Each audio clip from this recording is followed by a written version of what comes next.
అన్యమతాలు ఈ దేశంలోకి రాకముందు ఇక్కడ కేవలం సనాతన ధర్మము అని ఉండేది.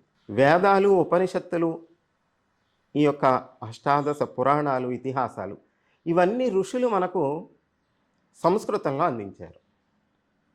అందుచేత సంస్కృతము అనే దానిని దేవభాష అని కూడా పిలుస్తారు. ఆ భాష యొక్క ప్రభావం మనలో, మన డిఎన్ఏలో కూడా నరనరాల్లో ఉంటుందట. అటువంటి మాతృభాష, దేవభాష అయినటువంటి సంస్కృతము ఎప్పుడైతే మనకు అధికార భాషలాగా ఉంటుందో అప్పుడు మనందరి యొక్క సంస్కారాలలో కూడా చక్కని మార్పులు వచ్చేటువంటి అవకాశం ఉంటుంది. భాషను పోగొట్టుకున్నాం, సత్సంస్కారాలను కూడా పోగొట్టుకున్నాం.